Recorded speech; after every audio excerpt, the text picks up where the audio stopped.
La ville bouge sur le long boulevard Jules Verne à Nantes, à la croisée des voies de tramway et en lieu et place de l'ancienne gare routière transférée tout près de là, sous la halle à Luchière-Batignolles. Un ensemble immobilier est en cours de construction. Il abritera une quarantaine de logements, mais aussi des bureaux destinés notamment à Nantes Métropole et à Pôle emploi. Visite guidée avec Thibaut Babled, l'architecte en charge de ce projet. C'est une entrée de ville qui est en passe de se structurer. C'est un peu un bâtiment pionnier dans ce secteur où peut-être la première marque d'urbanité était celle de la halle tram-train.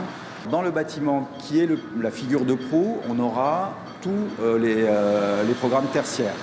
Donc au rez-de-chaussée, accessible directement depuis l'espace public, les bureaux du Pôle emploi, qui se développent sur 2 niveaux dans ce bâtiment cube, entre guillemets.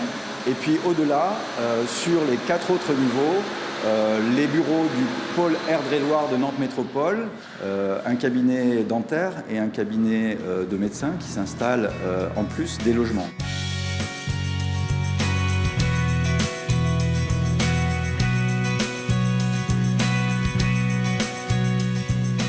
L'essentiel du principe de ces bureaux est d'éviter de fabriquer un bâtiment thermos, un bâtiment clos sur lui-même.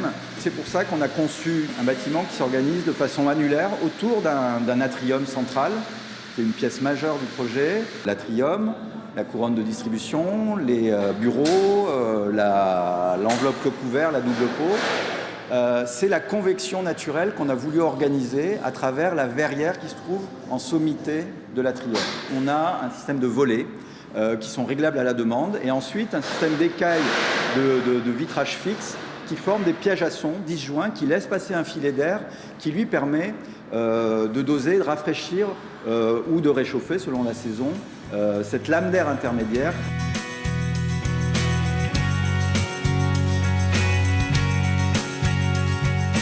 Le chantier a commencé au printemps dernier, donc printemps 2016. On a d'abord, en fin d'année 2017, l'ouverture du Pôle emploi.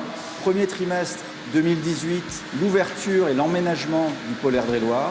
Et deuxième trimestre 2018, la mise à disposition des logements.